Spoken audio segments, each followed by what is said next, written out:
Sayın Başkanım, kıymetli misafirler ve sevgili öğrenciler. Sakarya Üniversitesi Ortadoğu Araştırmaları Merkezi ve Siyaset, Ekonomi ve Toplum Araştırmaları Vakfı tarafından düzenlenen 2. Ortadoğu'da Siyaset ve Toplum Kongresi'ne hepiniz hoş geldiniz.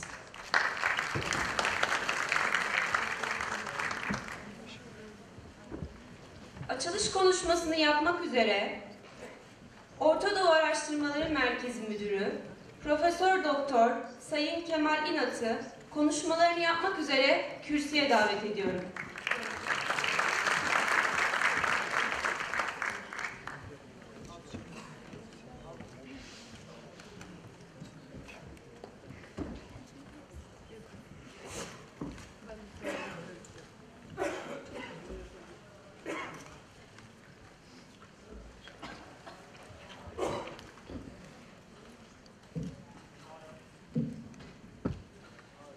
Sayın Başkanım, değerli misafirler, sevgili öğrenciler, önce kongremize hoş geldiniz diye başlamak istiyorum. Şimdi Ortadoğu Kongresi neden yapıldı sorusu üzerine kısa bir açıklamayla başlamak istiyorum. Çok kısa konuşacağım. Asıl konuşmacılarımıza sözü bırakmak için daha sonra. Sonuçta Ortadoğu'yu hepimiz takip ediyoruz. Ortadoğu maalesef ciddi sorunlarını yaşandı. Sürekli sorunlarla anılan bir bölge. Bu sorunların önemli bir kısmını, büyük bir çoğunluğunu Ortadoğu'nun iyi tanınmaması, bölge dışındaki ülkelerin ve halkların belki Ortadoğu'yu bizden daha iyi tanıması ve bilmesi maalesef çoğu zaman da yapıcı olmayan, yıkıcı politikaları nedeniyle bu sorunların yaşandığını söyleyebiliriz. Bölge ülkeleri olarak, bölge halkları olarak biz Ortadoğu'yu çok iyi tanımıyoruz. O yüzden bu tür kongreleri biz kendi içinde yaşadığımız bölgeyi halklarıyla birlikte, sorunlarıyla birlikte tanımak için, bu sorunları iyi analiz edebilmek için, bu sorunlara çözüm bulabilmek için bu tür aktiviteleri düzenliyoruz. Bu bizim ikinci kongremiz olacak. 2 sene önce bu Ortadoğu'da Siyaset ve Toplum Kongresi'nin birincisini gerçekleştirmiştik. Bu kongreyi Sakarya Üniversitesi bünyesinde kurulmuş olan Ortadoğu Araştırmalar Merkezi SETA Vakfı ile birlikte düzenliyor. Tabii ki çok sayıda destekçimiz de var. Başbakanlık Tanıtım Fonu'ndan Dışişleri Bakanlığı'na kadar, SAM'a kadar bizim bu aktivitemize destek veren, finansal destek veren kuruluşlar söz konusu. Biraz bu kongreyi düzenleyen Ortadoğu Araştırmalar Merkezi'nden kısaca bahsetmek istiyorum. Ortadoğu Araştırmalar Merkezi yaklaşık 1 yıl önce kuruldu. Neden bahsediyorum aslında onu söyleyeyim. Türkiye'de gerçekten bu tür merkezlere çok ciddi ihtiyaç söz konusu. Biz yaklaşık 1 sene önce kurulduk. Şu anda yaklaşık 30 kadar araştırmacısı olan, çalışanı olan bir merkez Ortadoğu Araştırmalar Merkezi. Şu anda 14 asistanımız var. Sadece Ortadoğu'nun değişik alanlarıyla ilgili çalışan, mesela sadece İran konusunda uzmanlaşmaya çalışan 3 asistanımız söz konusu. Sadece Irak çalışan 2 asistanımız söz konusu. Suriye, Mısır, Suudi Arabistan ve diğer Ortadoğu ülkelerinde çalışan, bunları dilleriyle birlikte, dillerini de öğrenerek çalışmaya gayret eden asistanlarımız söz konusu. Asistanlarımızın dışında yine Ortadoğu'da çalışan yaklaşık 10 öğretim üyesi Ortadoğu Araştırmaları Merkezi'nde çalışmaya devam ediyor. Merkez bünyesinde 2 lisansüstü programımız var. Bir doktora programımız var. 3 dilli, Türkçe, İngilizce ve Arapça. Bir yüksek lisans programımız var. O da 4 dilli bir program. Bu çerçevede Ortadoğu Araştırmaları Merkezi'nde az önce söylediğim o Ortadoğu bölgesini daha iyi tanıma ve sorunlarını bilme, anlama, anlatma ve belki çözüm bulma konusunda faaliyetlerimiz devam ediyor. Kongreden kısaca bahsedersek, kongrede yaklaşık 120 katılımcımız söz konusu. Bu 120 katılımcıdan yaklaşık 110 civarında tebliğ söz konusu olacak, tebliğ sunulacak. Bu tebliğler Ortadoğu'nun değişik sorunlarına ilişkin, toplumsal yapısına ilişkin, siyasal yapısına ilişkin konuları içerecek. Kongremiz 4 gün sürecek. İlk 3 günü, bugün açılış günü, yarın ve ondan sonraki gün Sakarya Üniversitesi'nde olacak, kongre merkezimizde yapılacak. Yarın ve ondan sonraki günkü oturumlar 3 ayrı oturum şeklinde gerçekleştirilecek. Kapanış oturumumuz ise İstanbul'da kongreyi birlikte düzenlediğimiz SETA Vakfı'nda gerçekleştirilecek. Şimdi bu genel bilgilerin yanında şöyle kısaca bir önceki kongreyle değerlendirme ve bir karşılaştırma yapmak istiyorum. Şimdi 2 sene önce diğer kongreyi gerçekleştirirken ben aslında bir hayalimden, bir arzumdan bahsetmiştim. Ortadoğu'nun belki bir gün Avrupa gibi, Avrupa'da sağlanan o birlik gibi, geçmişi bizden çok daha çatışmacı olan Avrupa'da sağlanan birlik gibi bir birliğe, bir barış havzasına dönüşmesinin mümkün olup olmayacağını sorup hepimizin aslında bunun mümkün olması için çalışmamız gerektiği arzumu dile getirmiştim. Ancak maalesef 2 sene sonra yaptığımız bir kongrede bakıyoruz ki aslında Ortadoğu 2 sene önceye göre çok daha kötü durumda şu anda. Bu bize neyi gösteriyor? Bu bize aslında bu hayal için daha fazla çalışmamız gerektiğini gösteriyor. Ortadoğu'nun çatışma ve savaş içerisinde, sorun içerisinde olmasını isteyenler kadar en azından çalışmalıyız. Onlardan daha fazla çalışmalıyız ki Ortadoğu'da gerçekten o arzuladığımız barış ortamının kurulması mümkün olsun. Ben bu dileklerle konuşmamı sonlandırmak istiyorum. Katılan herkese teşekkür ediyorum. Uzak yerlerden gelen konuşmacılarımıza teşekkür ediyorum. Onların katılımı olması bu tür aktiviteleri gerçekleştirmek mümkün olmuyor. Dinleyici olarak gelmiş olan bütün katılımcılarımıza teşekkür ediyorum ve kongrenin başarılı geçmesini diliyorum. Teşekkürler.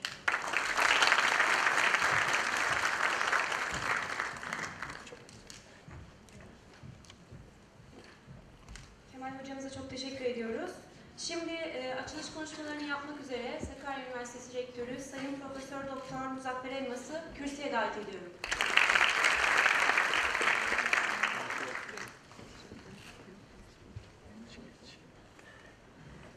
Değerli misafirler, hepiniz yapılmakta olan kongreye hoş geldiniz. Hepinizi saygı, sevgiyle selamlıyorum. Bu kongreyi tertipleyen Ortadoğu Araştırmaları Merkezi'ne gerçekten teşekkür ederim. Tabii bu konuda Kemal Bey kendisi mütevazi olarak burada belirtti ama bu tür işler üniversitelerde onlarca merkez kuruluyor. Belki Türkiye'de de çok sayıda, binlerce vardır sayısı. Bunlar iş yapıldığı zaman bir kurum birim haline geliyor, yapılmadığı zaman sadece ismiyle kalıyor.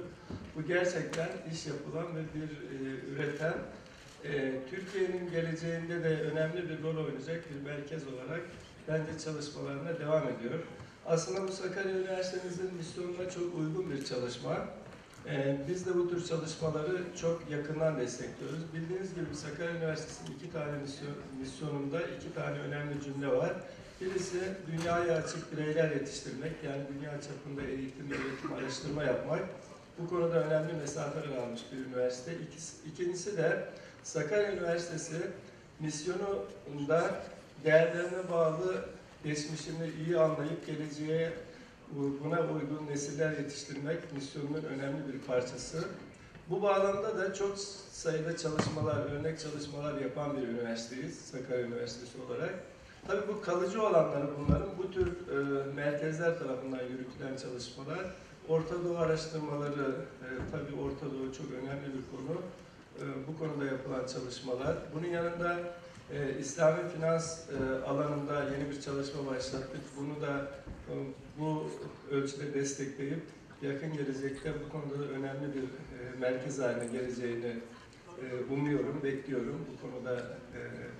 Çünkü bu konulara çalışan dinamik genç bir kadromuz var. Aynı şekilde Osmanlı Araştırmaları Merkezi, belki Türk Dünyası Balkanlar, yani biz geçmiş coğrafyamızı 100-150 yıl önceki halini çok iyi anlayıp geleceğe ışık tutacak bu tür merkezleri üniversite olarak destekliyoruz. Özellikle sosyal alanlarda ki sahip olduğumuz genç ve dinamik kadroyla bunları başaracağımıza da inanıyorum. Bu konuda hiçbir tereddüdüm de yok. Tabii Orta Doğu gerçekten 100 yıl, 110 yıl, işte 1900'lerden itibaren Batılı devletler tarafından dizayn edilmiş bir yer.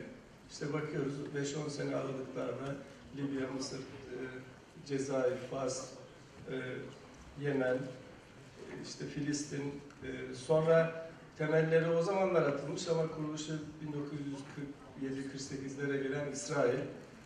Bu coğrafya şu anda yeniden kimliğini, benliğini bulma aşamasında. Tabii o zaman rol oynayanlar yine rol oynamak istiyorlar ama Türkiye'nin gerçekten az önce Kemal Bey'in de ifade ettiği gibi önemli bir gelecekte bu ülkelerde önemli bir birliktelik sağlamak için buraları iyi analiz etmek lazım. En önemli şeyin burayı iyi analiz etmek olduğuna inanıyorum. Çünkü gerek siyasetin gerek Türkiye'nin devlet olarak ulusal uluslararası alanda alacağı kararlara bunlar yön verecektir. O bakımdan bu çalışmaların biz SETA ve diğer kuruluşlarla da ortaklaşa bu çalışmaları yürütüyoruz. Türkiye genelinde de ışık tutacağına inanıyorum. Ben kongreyi düzenleyenleri tebrik ediyorum. Sizlere de tekrar hayırlı, başarılı bir kongre süreci diliyorum. Saygılarımla.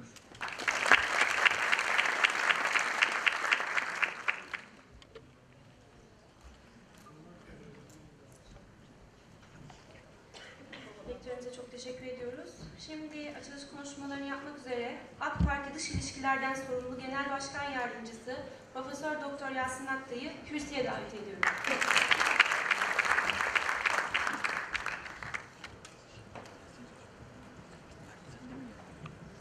Sayın Rektörüm, Sayın Başkanım, çok değerli meslektaşlarım, değerli öğrenciler, hepinizi hürmetle, muhabbetle selamlıyorum. Böyle güzel bir toplantının Sakarya Üniversitesi'nde yapılmış olması gerçekten Sakarya Üniversitesi açısından bir gurur kaynağı olmalı, bir gurur unsuru olmalı. Aslında böyle bir merkezi ben bir süre önce, daha önceden tabii ki izliyordum ama bir süre önce biraz daha muttali oldum çalışmalarına, ziyaret ettim. Çalışanların çalışmalarıyla epeyce tanışma fırsatım oldu ve gerçekten de ben başta Sayın Rektörümüzü bundan dolayı tebrik etme ihtiyacı hissettim. O zaman da tebriklerimi iletmiştim ama Kemal Hoca'ya da bilhassa böyle bir merkezi, Ortadoğu Araştırmaları Merkezi'ni Sakarya Üniversitesi'ne kazandırmış oldukları için gerçekten bütün kalbi duygularımla tebrik ediyorum. Çok önemli bir şey bu. Yani bu tür merkezlerin üniversitelerimizde olması. Şimdi taşrada üniversiteler, bilmem işte genellikle İstanbul'un dışındaki üniversiteler, Ankara, İstanbul'un dışındaki üniversitelere birilerin biraz farklı bakıyor olduklarını biliyoruz. Fakat bu konudaki gelişmenin çok çok farklı, yani bu tür kaygıların ve beklentilerin çok daha ötesinde giderek çok daha iyileşiyor olduğunu, çok daha iyi istikamette seyrediyor olduğunu bu tür faaliyetleri gördüğümüzde çok daha iyi hissediyoruz. Çok daha iyi görüyoruz. Çok ilginç bir şey. Geçen 2 hafta önce Siirt Üniversitesi'nde Uluslararası Eşari Sempozyumu diye bir sempozyuma katıldım. Yani tek kelimeyle büyülendim açıkçası. Yani aslında oluyor. Olduğunu göstermek lazım. Tam da Ortadoğu Sempozyumu, Ortadoğu'da Siyaset ve Toplum Kongresi. Başlık bence çok manidar bir başlık. Aslında ben konuşmam, biraz sonra benim de ayrı bir konuşmam olacak. Orada belki bunları biraz daha fazla anlatmam gerekecek. Ama siyaset ve Ortadoğu kavramını bir arada tuttuğumuz zaman, şöyle bir arada düşündüğümüz zaman ilk önce paradoksal bir durumla karşı karşıya kaldığımızı ifade etmem gerekiyor. O da şu. Ortadoğu zaten kurgulanışı itibariyle 100 yıl önce, bu yıl 100. yıl dönümündeyiz biliyorsunuz. Birinci Dünya Savaşı'nın başlangıcının 100. yıl dönümündeyiz. 100 yıl önce Ortadoğu'ya yapılan müdahale, aslında o birinci Dünya Savaşı'nın en önemli sonucu Ortadoğu diye bir alanın yaratılmış olmasıdır. Yani Osmanlı'nın bakiyesi olarak paramparça bir coğrafya ama her bir parçası da siyasetsizleştirilmiş bir alan. Yani başına dikilen sömürge yönetimleriyle birlikte oraya dikilen insanlar o toplumun tamamen siyasetsizleştirilmesi üzerine kurulmuş bir alandır Ortadoğu. Yani özeti neyse, özetini soracak olursanız, yani Ortadoğu'nun özeti nedir diye soracak olursanız, Ortadoğu siyasetsiz toplum demektir. 100 yıl önce kurgulanışı itibariyle siyasetsiz toplum demektir. Ve bu siyasetsiz toplumda insanlar hiçbir zaman kendi başlarına karar veremeyecek, kendi kaderlerine kendileri hükmedemeyecek, kendileriyle ilgili kararlara hiçbir zaman belirleyici olamayacaklar demektir. Aslında başlarına dikilen diktatörler, başlarına dikilen yöneticiler tam da bu toplumdan hiçbir zaman ayağa kalkamasın, kendi adlarına karar veremesinler, kendi geleceklerinin ve kendi toplumlarının ne olacağına karar veremesinler. Tek fonksiyonları bu, en önemli fonksiyonları bu olmuştur bu yönetimlerin. Ve bu fonksiyonu da çok başarıyla yürütmüşlerdir. Onun için bu toplumlar alabildiğine siyasetsizleştirilmiştir. Ne kadar siyasetsizleştirilsin tabii bir yerde insan varsa siyaset iradesi de hep var olacaktır. Ama bu siyaset iradesi hep bastırılmıştır. Ne zaman siyaset yapmaya kalkışsa, kendi kararını vermeye kalkışsa, kendi kaderini değiştirmeye kalkışsa onun üzerine mutlaka çok farklı ya entrikalarla, ya doğrudan baskılarla, askeri darbelerle, askeri yönetimlerle, askeri tedbirlerle o toplumların ayağa kalkması, o toplumların bağımsızlaşması, o toplumların kendi başlarına karar verebilmesi engellenmeye çalışılmıştır. Dolayısıyla siyaset ve Ortadoğu denklemini beraber düşünmek, bu denklem içerisinde düşünmek çok manidar bir şeydir. Bu kongre dolayısıyla herhalde 120 tebliğ sunulacak. Ben hepsinin teker teker başlıklarına baktım, büyülendim. Yani keşke fırsatım olsa, imkanım olsa hepsini izleyebilsem. Çünkü canlı olarak izlemek sonradan tebliğlerinden okumaktan bambaşka bir şey. Yani canlı olarak birilerinin sunumunu, takdimini izlemek herhalde bambaşka bir şey. Bu üniversite ortamının da güzel tarafı bu. Canlı olarak izliyorsunuz o tartışmayı. Ne yazık ki izleyemeyeceğim ama bir kısmını izleyebildiğim kadarını izlemeye çalışacağım. Her bir konu tam da Ortadoğu'nun bugün yaşamakta olduğu kaderi çok güzel özetleyen, çok güzel dinleyeceğimiz, üzerine çok iyi düşüneceğimiz şeyler. Evet, kongre siyasetin en güzel şekillerinden bir tanesidir. Ortadoğu üzerine düşünmek, Ortadoğu'nun geleceği üzerine düşünmek, mahiyeti üzerine düşünmek, Ortadoğu'nun başına neler gelmiş olduğunu düşünmek ve buradan bir çıkış yolu olup olmadığını düşünmek tam da siyaset iradesinin en iyi beslenebileceği, en iyi motivasyonunu alacağı yerdir. Onun için tabii ki Ortadoğu siyasetsizleştirilmiştir ama bu siyasetsizleştirmeyi aşmanın her zaman bir yolu vardır. Heidegger'in dediği gibi nerede bir ezici iktidar varsa orada kurtarıcı bir güç de ortaya çıkar illaki. Siyaset insana özgü bir şeydir. İnsanın olduğu yerde hiçbir zaman tamamen yok edilemeyen bir şeydir. En azından iradesi yok edilemeyen bir şeydir. Siyasalın alanı çok çok daraltılabilir şu veya bu faktörlerle ki Ortadoğu'da yaşamış olduğumuz şey budur. Ve en son biliyorsunuz Arap Baharı süreci yaşadık. Aslında Arap Baharı süreci tam da kitlelerin, insanların siyasete geri dönüş hamlesidir. Kitlelerin kendi kaderlerine hükmetme konusunda, kendi kaderlerini tayin etme konusunda şimdiye kadar bloke edilmiş olan iradelerini açma gayretidir. Gayreti idi ki halen o irade ve o gayret devam etmektedir. Tamamen hiçbir zaman söndürülemeyecektir. İla nihayet söndürülemeyecek ve eninde sonunda Ortadoğu kendi mecrasını, kendi siyaset mecrasını bulacaktır. Ben tabii açılış konuşması düzeyinde çok daha fazla uzatmayayım. Ama Orta Doğu üzerine düşünmek aslında buranın insanını Orta Doğu diye tesmiye edilen, adlandırılan bölgenin insanını özgürleştirmenin başlangıcıdır. Özgürleşmenin başlangıcıdır. Ve umarız ve umut ediyoruz biz en azından Türkiye'liler olarak bu özgürleşme yolunda bir hayli mesafe kat ettik.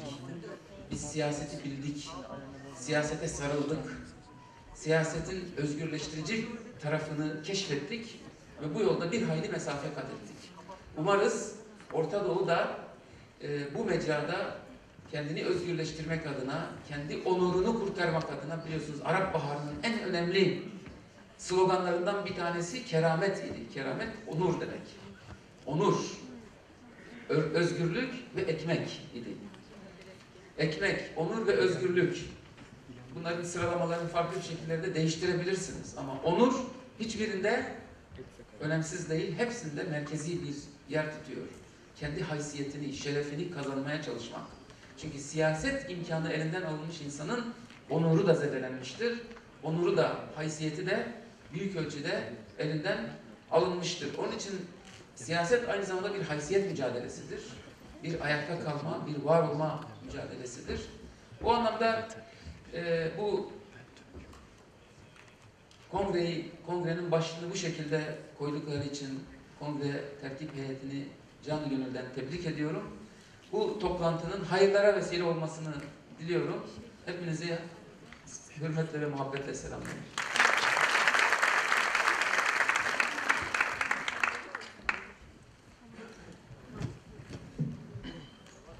Hocamıza çok teşekkür ediyoruz. Şimdi açılış konuşması için Leeds Üniversitesi'nden Bobby Salman Sayyid'i hep gerileyen halklar, istikrarlı bir post-Osmanlı bölgesel düzen arayışı başlıklı konuşmasını yapmak üzere kürsüye davet ediyorum.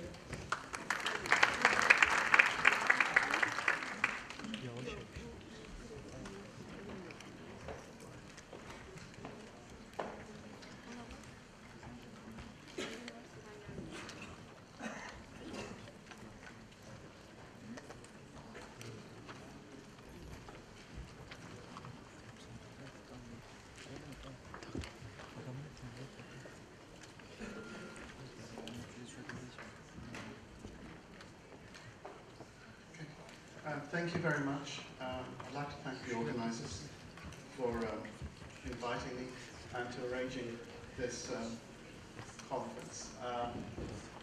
It's very important that we have conferences like this which allow us to bring together a number of transformations which are occurring in the field and to allow us to reflect upon things. It's very easy to become consumed by the urgency of tasks that we face. There's always a kind of idea that we should be doing something. And sometimes the demand for doing something exceeds any other possibilities. And it's important that to know what we're doing requires us sometimes to step back, to reflect on what we're trying to achieve here.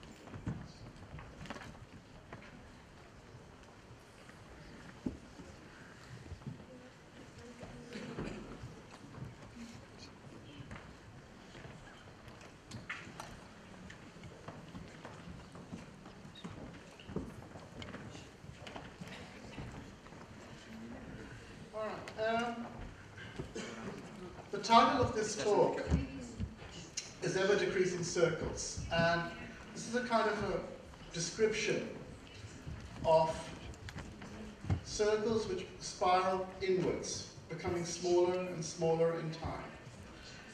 And the reason why I chose this title is if you think what is happening now Supposing you had gone to sleep in 1991 and you woke up now and you were told that the Americans are bombing Iraq again. It would seem like all this time has passed and things are still the same in many, many different ways. And I think Yasin alluded to the 100th anniversary of the First World War and pointed to the way in which we are still dealing with the shadow of that war. So the talk is called A Quest for Post-Ottoman Order.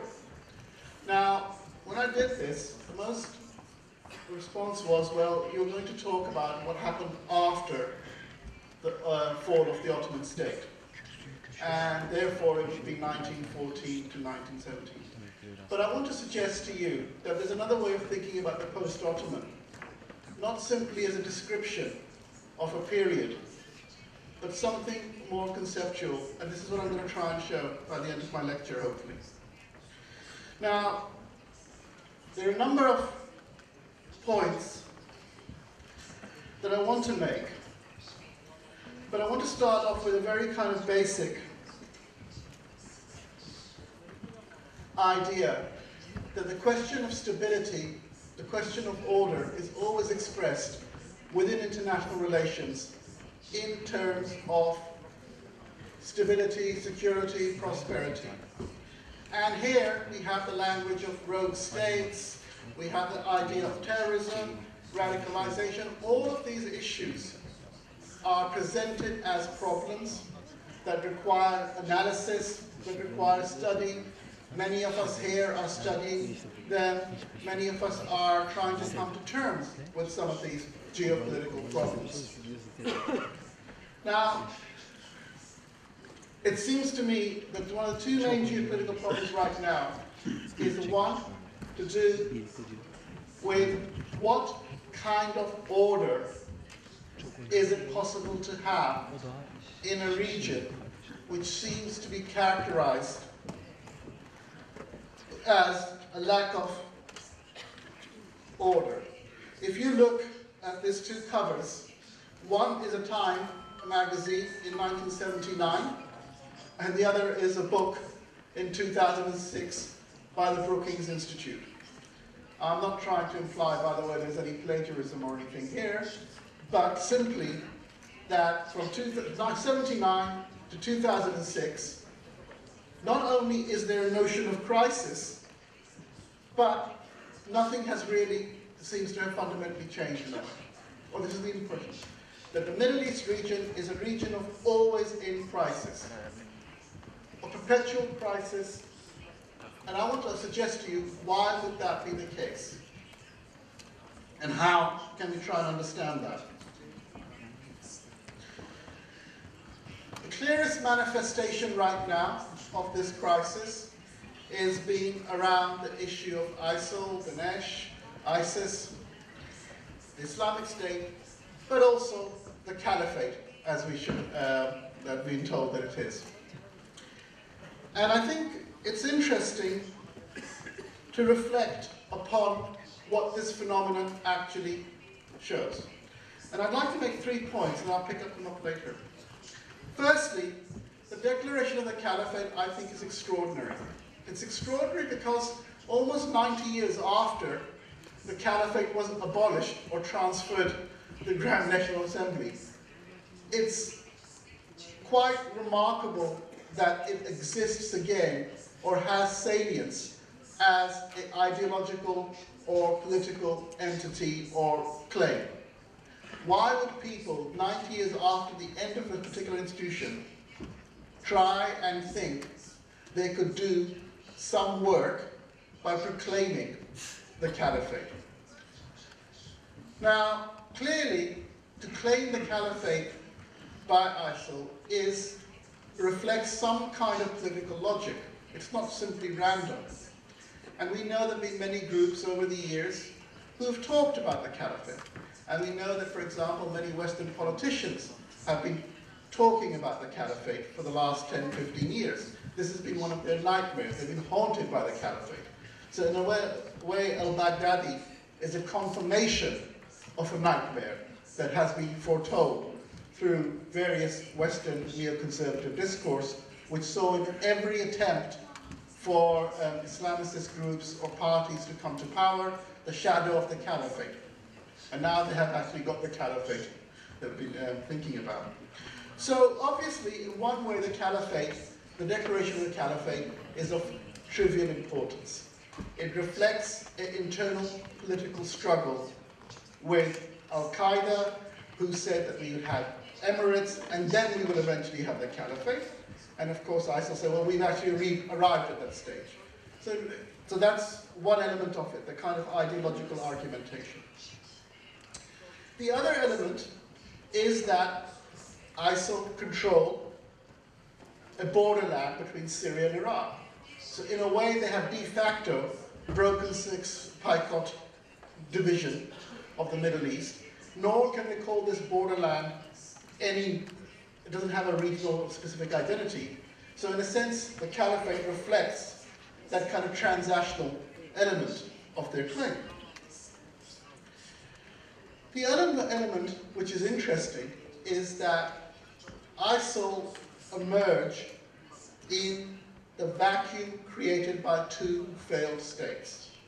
And I would say to you, the proper comparative dimension would us to see them as a phenomenon of warlordism. Warlordism is the privatization of violence and authority in areas where state or public authority cannot maintain itself. And you have it occurring in Africa, in parts of Africa. You have it in the borderlands between the United States and Mexico with the narco gangs. You have it in parts of South America. Wherever the state is unable to make its will felt, you have the possibility of warlordism. And I think it's important that we see that what we have is two state failures. And again, the reason for the state failure is twofold. One, for almost 50 years now, we've had the neoliberal discourse talking about the minimal state globally, without any reflection of what a neoliberal state means, a minimal state means, in societies where civil society institutions, where other institutions are not that deeply or that entrenched, or the states themselves are weak. The minimal state often means the abandonment of public functions, public responsibilities.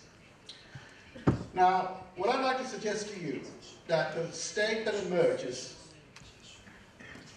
in the Middle East reflected broader dimensions of the Cold War. That we had states whose international boundaries were guaranteed by the Cold War, and only they had to concern themselves with internal dissent, internal problems. Therefore, they built very strong secret service, intelligence services, etc., to police the population, who they did not really need to depend upon, because externally they didn't need the people. So you had kind of states, almost rentier states, states that didn't need people, because for most parts, their external security was guaranteed by the superpowers. With the collapse of the Cold War, you have had, it is not simply random that you have so many interventions, direct military interventions in the region, because these states, for the most part, have not been able to generate resources from their own people, because they've never been able to trust them. And as their internal systems have weakened, the main threat to the state order now has been an external threat. But I want to put all of this into the context of a broader problem of order.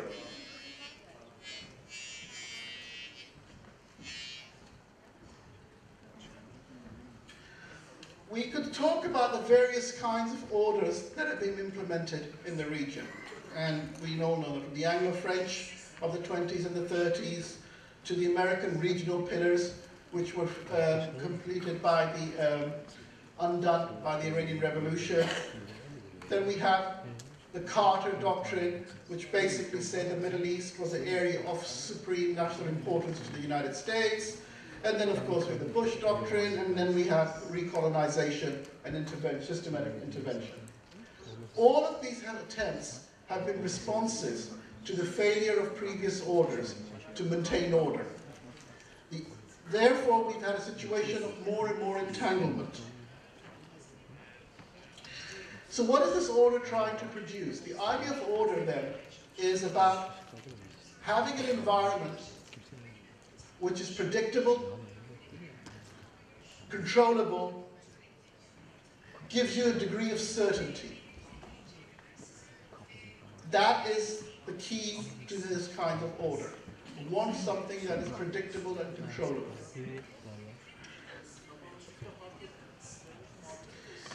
However, the order I want to talk about, there's also an epistemological element to it. It's not simply a geopolitical order in which you have relations of states and protocols and institutions.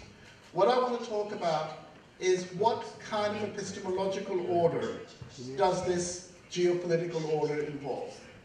And I'd like to suggest to you that there are three main categories that underlie the philosophy behind this quest for order. One of them, I would say to you, is Eurocentrism. And this is a quote from Max Weber, and I think it's a very good illustration of the logic of Eurocentrism. It assumes that only in Western history or in Western developments you have anything which is of universal significance, which is worth preserving. What this implies is that for the rest of the world, you have to have Westernization, not only in terms of lifestyles, not only in terms of obvious values, but in the way people understand the world. And I think this is an important point, and I will come to that as well. What this consequently means for this region is that we are always in the present. And what I mean is this. Often, when you hear people describe the conflicts, they translate these conflicts from the present back into the past. So you would hear statements saying, the Turks and Kurds have always been at war with each other for thousands of years. Iranians and Arabs have always been at war with each other for thousands of years. Turks and Iranians have always been at war with each other for thousands of years. Shias and Sunnis have always been at war with each other, okay, for hundreds of years. Though they will say thousands because they don't often know how long things are. And the problem with all of this is, if you say this repeatedly, you end up repeating it yourself. And you lose out the historical roots of all of these events, because we assume what a Kurd is now, what a Turk is now, what an Arab is now, could be taken back into time, and we will be the same. We forget about the mutability of these objects of our analysis. And we end up saying things like this. Well, we know that these people have always been at war. Now, Turkey and Iran, or many of the borders have been far more stable than European borders. In the last 100 years, 70 million Europeans were killed by Europeans. No one sees that the conflict between France and Germany is instinctive and primordial and will always be carrying on. No one says if France and Germany disagree over quotas for wine in the European Union, this is to do with intrinsic hatred between Germans and the French.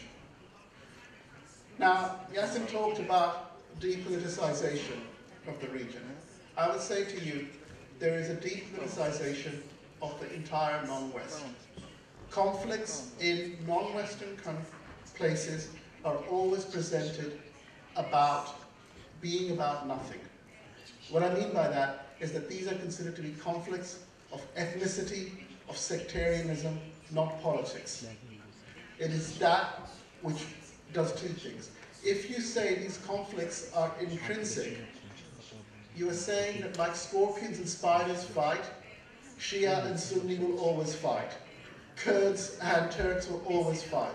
Arabs and Iranians will always fight, because the conflict isn't about anything, it's already locked into who they are. You do not need to be very historically literate to realize the absurdity of that position. At the same time, you have to recognize that this is the position that is constantly being pushed, and events are unfolded according to that logic. So let me give you a very brief example that we've seen in our own front of our own eyes. When the initial uprising against the Syrian regime took place, there were two sides. Those who opposed Assad and the Ba'athist regime, and those who supported it. What you now see the conflict being presented in increasingly as a conflict between Shia and Sunni. And what that has done, and this is not a neutral thing, we know that there were attempts to make the conflict like that, but it has, in fact, the logic of it is turning it into a conflict, a sectarian conflict, which has no political motivation, which could never end. Because the real issue then is no longer a governance, a model of government, but really of who people are. And these people are then fixed and they have to fight. There's no solution in a sense there. And in a way, ISIL is simply a manifestation of that, or attempted to be a manifestation of that sort of reading. So what I would say to you is this. If we want to talk about a new Middle East, if you want to talk about social change, we have to recognize that the objects, agents, structures, states, all the elements around which build our analysis are themselves products of historical development. They are not necessary. They reflect decisions and processes that took place, which could, in many cases, have taken other ways. Very recently, I was asked on a radio program, well, why did the caliphate fall? And they expected an answer to do something about, the decadence of Islam and all of this thing. And I said the reason why the caliphate fell was because the Ottomans lost the First World War. It was simple as that. Now you can argue the reasons for that, but it seems to me there's a tendency to think that we have to deal with necessary developments when in fact they are contingent developments. And in fact, most statecraft takes place in a very contingent field. People make decisions. They could have made other decisions, and things would have been different.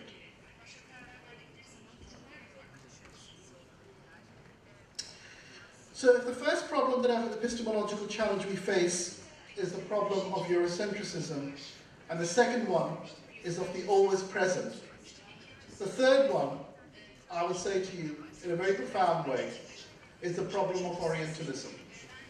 Now the trouble is this, there's a sense in which people are tired of listening to Orientalism. And there's a kind of thing, oh well, we've been doing this for a long time.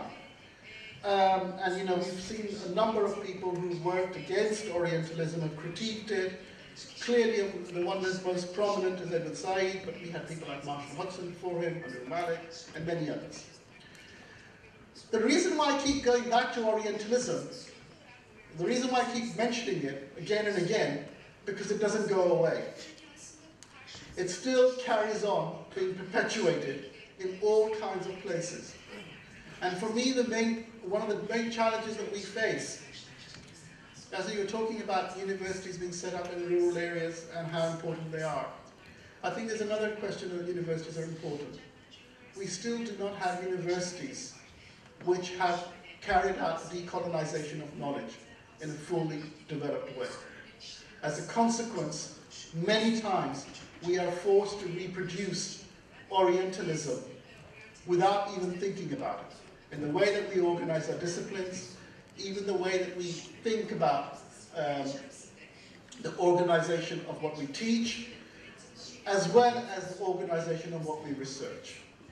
And I think this is really, really important, because one of the things that I would like to draw attention to is the distinction that Thomas Kuhn made between normal science and revolutionary science. Normal science, he argues, in the history of scientific development, occurs when you have very clear rules about what constitutes knowledge, how to constitute it, and how you can determine it. So you're carrying out experiments. And I would give you an example that most undergraduate work works under the condition of normal science. We know what undergraduates should know. That's why it's very easy among colleagues to mark undergraduate essays. Once you get to postgraduate work, if it's really interesting and creative, it often has to make its own criteria for judgment. And I think it's important that that change, that moving away from normal science to revolutionary science, is the task of inventing rules rather than following them.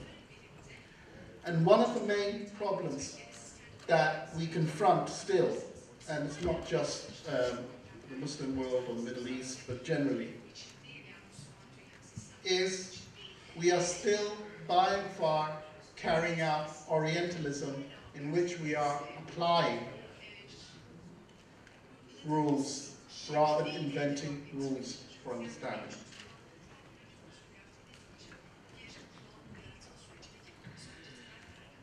Now, Orientalism, as you probably know, has, in Edward Said's work, three main components. The one which is the most unremarkable is simply an academic description to describe all the writings and research and scholarship about what's called the Orient. The second one he talks about is a style of thought, which is based on the idea that what is European or Western is very different from what is Oriental or non-Western.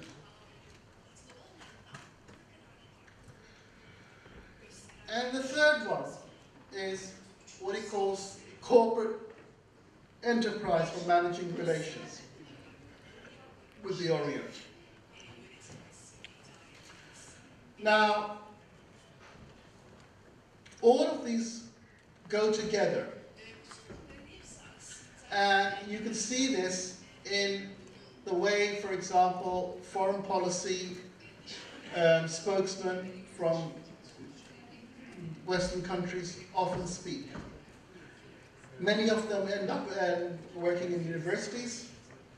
Many of them are products of scholarship, not all of them, which either as an activity of proper research or through cultural assumptions knows what the Orient is.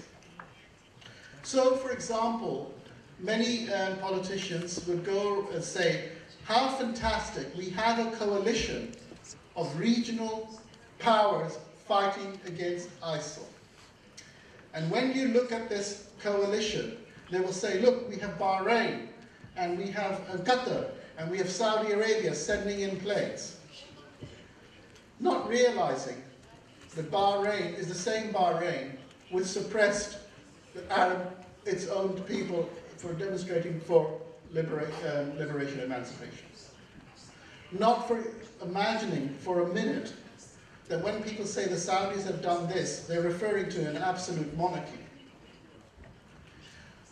One of the main ways in which Orientalism manifests itself in the world is through the imaginary in which Western countries and Western culture sees itself as democratic, and therefore it sees itself as always on the side of the people in non-Western societies.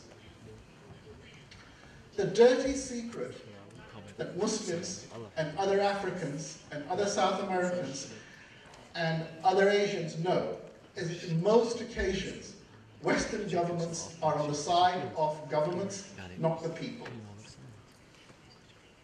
This is something it is very, very difficult to get across.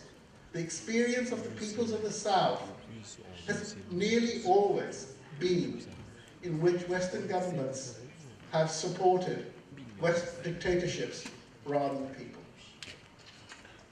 And then they forget. So for example, in all the literature and all the discussion which has gone on about ISIL and its causes, no one mentions al-Sisi. No one mentions the coup that overthrew an elected government after 1 year, and which, at the minimum, you would say, the West certainly was quiet about and didn't criticize, though people would go much further than that.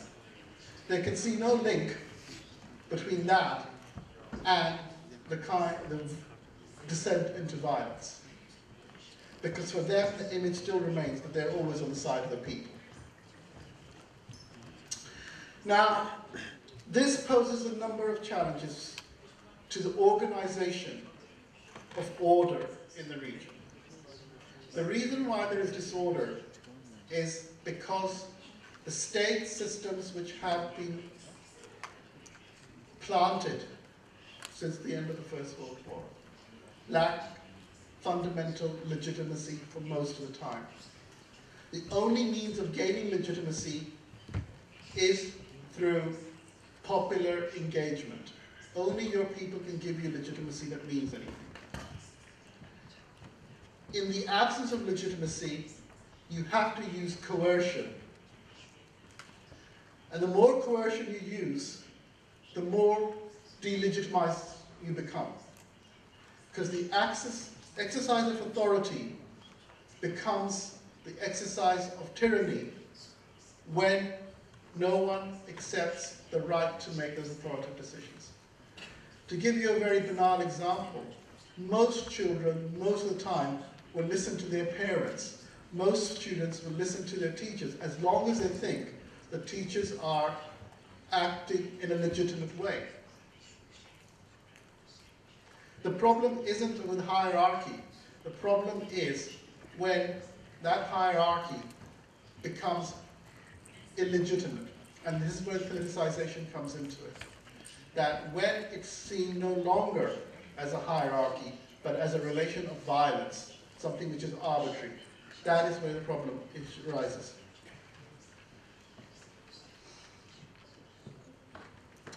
Given this epistemological challenges, it would be a shame that if we simply talked about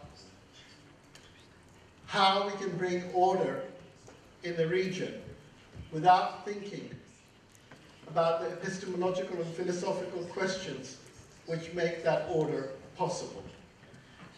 I would put it to you that simply having a reordering based upon more or less legitimate state system, trying to reproduce what happened in Western Europe, or what we think happened in Western Europe, is not going to work, simply because any geopolitical project has an epistemological side to it. And one of the marks of depoliticization is the neglect of that philosophical side, to see the geopolitical as something which is always there, something which is necessary, which doesn't have any of its own roots.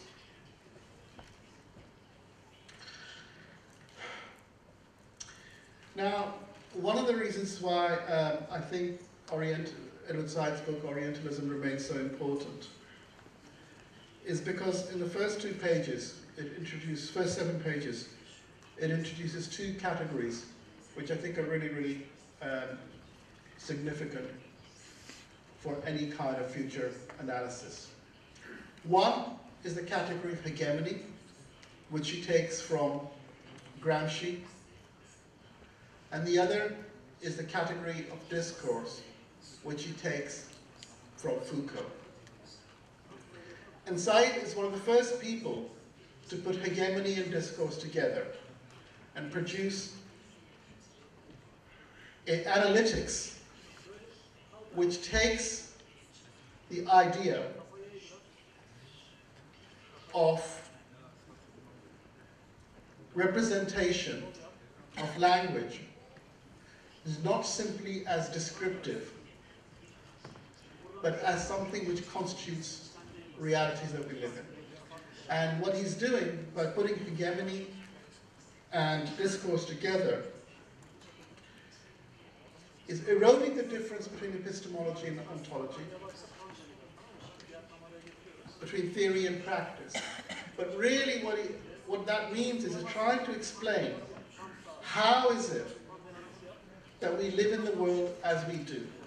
In other words, he's trying to argue that the descriptions that we work with are actually not simply of minor detail. I would say to you that what we're dealing with is a deeper analysis in which is really looking at the way that reality is constructed for us, rather than taking reality as something which is already there and we just work around it. It is actually taking into account how language itself is constitutive of what we understand. We've been talking about the Middle East. Now, this term itself is inherently problematic, but it's no more problematic than the term African or the term Asian or the term American. All of these terms reflect their beginnings at a particular point and they have certain kinds of commitments. The Middle East is in the middle of what? And the middle from which point of view? People talk about Asia. Well, before Europe there was no Asia. We've had literary traditions in the Euphrates, around the Euphrates Tigris, around the Indus Ganges, around the Yellow River and the Hungary River in China, but there was no sense that this was one thing, one Asia. As a consequence, the quest for looking for commonalities based on the contrast with Europe makes it difficult for us to understand the kind of historical specificity of the regions and the kind of configuration around them. So while we talk of the Middle East, it is not a name that arises from the history of itself, if that could be told. And you could say, well, it doesn't matter. And in some ways it doesn't, but in other ways it does, because one of the problems is that behind this regional designation, this kind of neutral designation, is the inability to tell a story about the region as a coherent narrative. The Middle East is a designation given by others outside the region. It's not, therefore it cannot be told, the story of the region cannot be told from the region for itself. It would mean different kinds of compromises. Now, I think here it's really important to understand discourse as a form of what Wittgenstein called language games, which is not just words, but also deeds, that they go together to make sense. We have a sense, we believe, that the meaning of something can be located in its name. If you find the correct name, the correct definition, we will understand it. So we look for the correct name for things. And a lot of Middle Eastern studies is looking for names, correct names. The difficulty with that is, as I've tried to indicate, that the names that are presented are actually given. So for example, the Middle East, or Shia, or Sunni. These are names that are already given, and then you try to find what can fit into them. Wittgenstein argued that it's not so much the names of objects which gives meaning, it's how they're actually used in a particular context. So if those of you who play chess, if I told you, here is the king, it will not tell you anything about how it moves, it will not tell you how you play with it. It simply will tell you it is the king. Similarly, when we say this is a Sunni, this is a Shia, it doesn't actually tell us how it works, what it actually means in a particular context. How we understand it is because within the name Shia or Sunni or any of the kind of ethnic designations, we already have a notion of the apolitical nature of non-Western societies. At the core is this, the ethnicization of political conflict, because political is about conflict. The political arises, as Carl Schmitt very famously said, whenever you have a distinction between friends and enemies.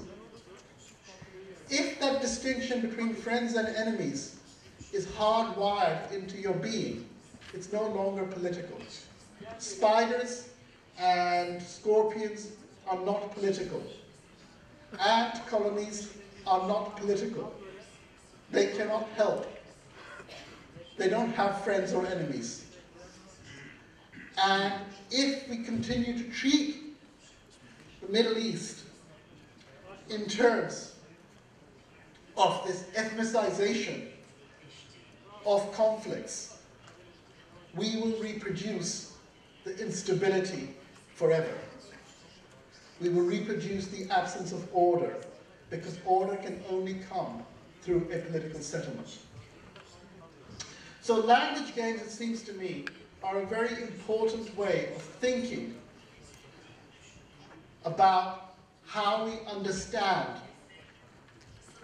the region, how we understand the quest for order.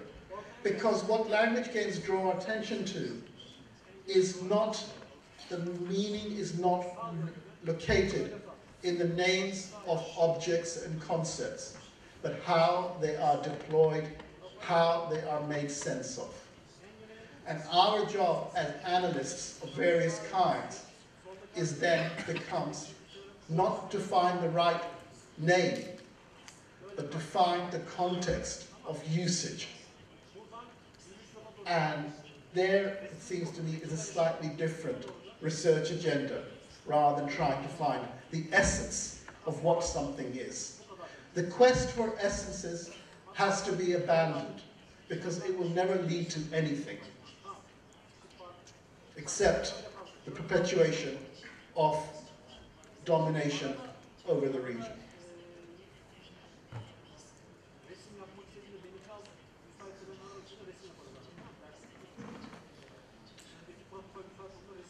This is one of my favorite quotes from Ibn Khaldun.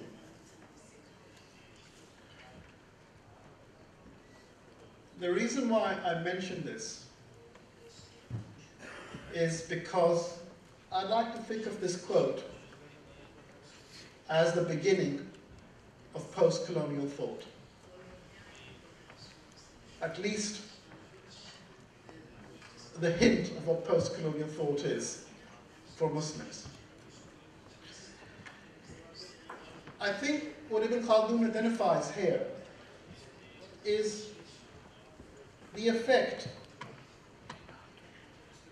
of defeat on culture, on a sense of being. And I would say to you that what I have been talking about is really a kind of a reflection on how the region has to come to terms with a sense of being subordinated, sense of defeat. And one of the answers that many came to was that the reason why this happened was because of the inferior qualities of the region. And you still see people talking about the mentality of Arabs, or the mentality of Turks, or the mentality of Kurds, or the mentality of whoever, as a way of explaining whatever they need to explain, whatever crisis, whatever problem exists. Look at the mentality of these people. I would suggest to you that the question of mentality should be avoided, if not abandoned. because it leads us back to a kind of thinking in which we are looking at essences to explain things. The reasons for corruption, the reasons for despotism are not located in mentalities as such. They're products of particular configurations, particular decisions, particular moves, particular relationships which are established. And therefore, they can also be undone. But they will not be undone if we continue to think in terms that the region, the Middle East, exists. It has one essence, and that essence is traumatic and chaotic, and it requires one form of discipline to turn that chaos into order.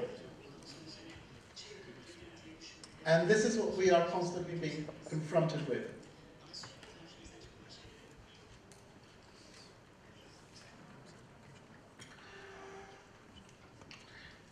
I want to sort of start concluding what I want to say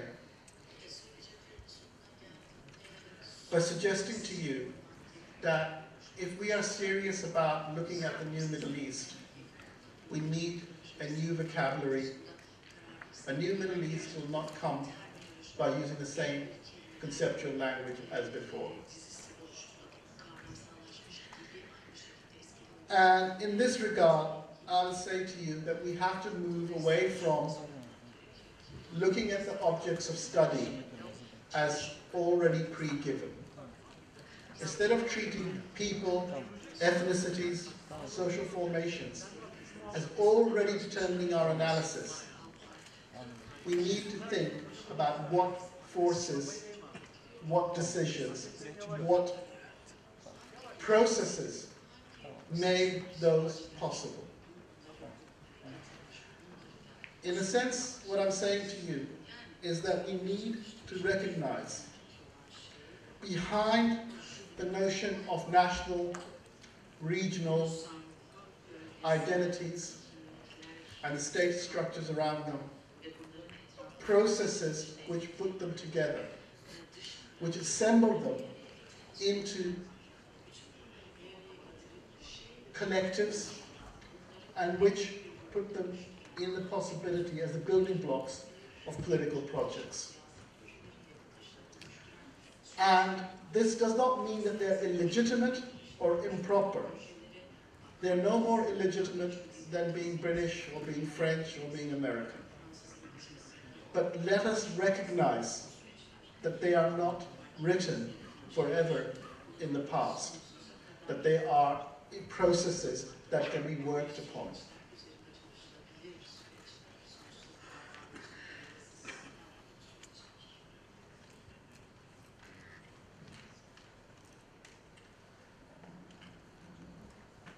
I'd like to sort of conclude with making three kind of epistemological pleas. I think it's very important that we refuse to accept that world history is simply going to be a larger version of Western history. That the various development stages, the various rationales, the idea that Western history has salience for others has to be examined and not accepted. And to illustrate this point, I will give you just one example. Take the category of religion. We as Muslims are often called upon to say something like this, that Islam is a religion and religions act like this, and then we have to explain why Islam is deviant. For example, why is there no secularism in Islam, or is there secularism in Islam? This is a question that arises because we take the category of religion and forget that the category of religion reflects an Enlightenment reading of Western Christianity and all other faiths, traditions are put into that.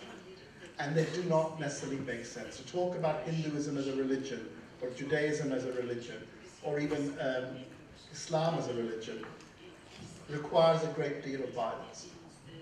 And perhaps it's not a useful concept for us. We then have to answer questions which have nothing to do with Islam, but more to do with the question of religion. So one of the things I would say to you, when I say that we have to abandon the idea that Western history is world history, it means we have to think very carefully that what are the terms within Western history which have any resonance anywhere else. They may do and they may not do. But I think this is a question we need to at least start off with the assumption that it's not the same. I think linked to that is a provincialization. And nowadays we've moved into a state that everyone is willing to say, yes, we don't accept Eurocentrism, we hate Eurocentrism, we're against Eurocentrism, and then now we've said that, we'll do Eurocentrism. In a sense, we have claims that we rejected, but those claims are constantly belied by our practice. And I think we have to accept the provincialization of Western claims to the universal have to be profoundly thought, not simply stated in conferences about Orientalism, but actually what do they mean? And do we have the self-confidence to actually state that repeatedly, clearly, with great conviction? The third kind of epistemological commitment that I think we would require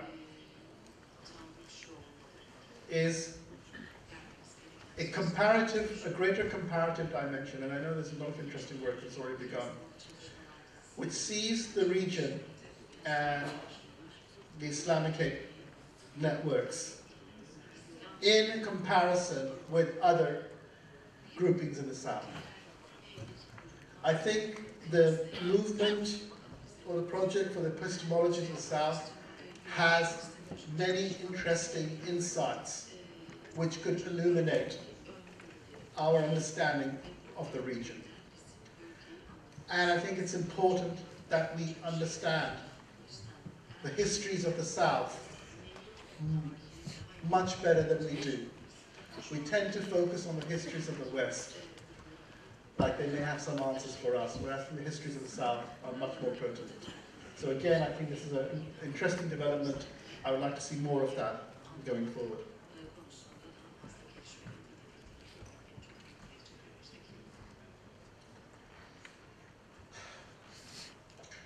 I said to you that the talk was really about ever-decreasing circles. And the main metaphor that I started off with the ever-decreasing circles, was a recognition of a failed 100 years of trying to bring order, a legitimate order to the region. In particular, we've had Western interventions of increasing intensity and increasing violence to try and bring order. I talked about the post-Ottoman as a way of alerting not to the idea that the Ottoman order was unproblematic, but the kind of order that existed was, at certain moments, at least distinct and independent, and it proposed a different kind of logic. And it had different kinds of solutions. Some worked, some did not, but it was there. Now, what we've had in the last 100 years of Western intervention is both the consolidation of Orientalism as a discipline and its use. But I would say in working out how to govern the mid-region.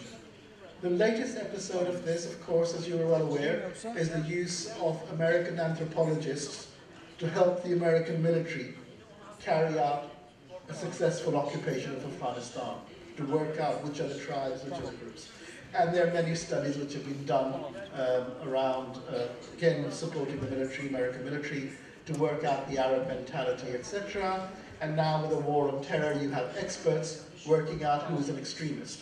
And you have people giving lectures to the FBI, saying you can work out whether an extremist by the length of their beard, or if they have a beard or not. Almost something, and this is not a trivial point, is actually seriously put down, that having a beard will make you an extremist. Not having a beard doesn't. I don't know if that applies only to men though. So I think it's important that we recognize the failure is not simply a failure to bring good governance or prosperity or peace. The failure is an intellectual, epistemological, philosophical failure, because those two things are completely locked into it. The attempt to read the Middle East through Oriental lenses and then to fashion it, to hammer it into that Oriental shape has failed and will carry on failing.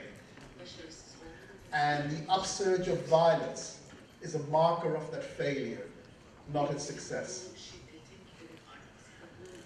So I think as scholars and researchers, we have a responsibility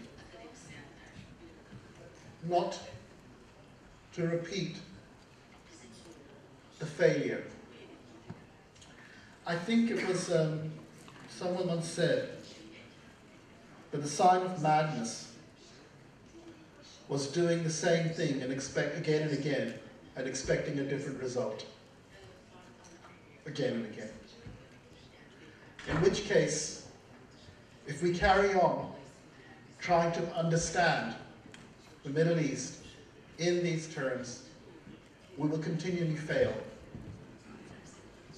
And that failure suggests that there is something not working in our minds. There's a madness here. So, my proposal is that we reject foundationalism, reject the call of essences, to focus upon how things come into being rather than treating them as already there. Recognize the primacy of the political, that ultimately this is not about social construction. This is about political struggles which create and congeal forces into institutions which then turn into subjects and agents. Structures are made through the political.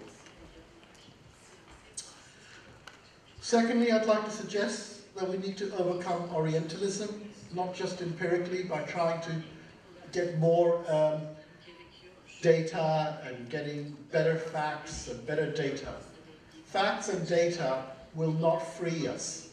They will simply add to what already exists. What we need is a process of rethinking the terms of the Oriental enterprise.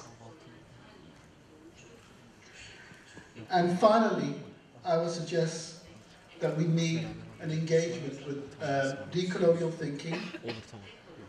Many of it began in Latin America, but in parts of Africa and Asia. And this is not to quest for authenticity, but really to try and move away from Eurocentrism in a profoundly radical way. The name I call these kind of three developments is really critical Muslim studies. And for me, in a way, the emergence of a discipline called critical Muslim studies is a response to some of the criticisms that I've made, but also the offer of trying to understand the world in a better way. And it seems to me that something like the project of critical Muslim studies allows us to focus on the epistemological questions. It allows us to recontextualize the construction of nations and states. And it allows us to restitch the pre-colonial and the post-colonial.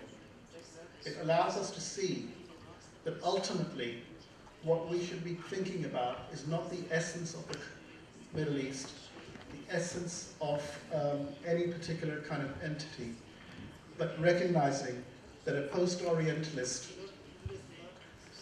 a post-positivist approach to understanding is perhaps the best hope for us coming to a world, coming to accept the changes and transformations that are going through the region without trying to box them in to previous categories, which have been partly responsible for the failure of peace and order in the region. So for me, the quest for a post-Ottoman order is both a geopolitical and epistemological project. And the primary recognition of that quest is that order is ultimately comes through the primacy of political engagement. I'd like to end here. Thank you.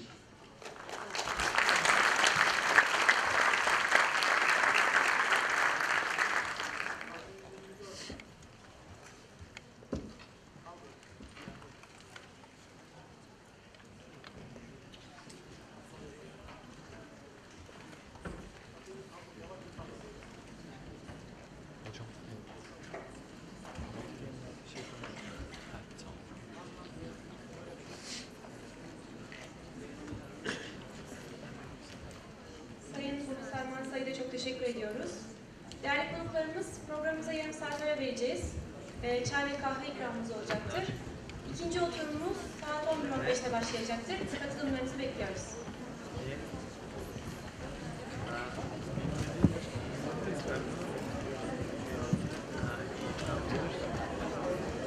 Die Gesichter.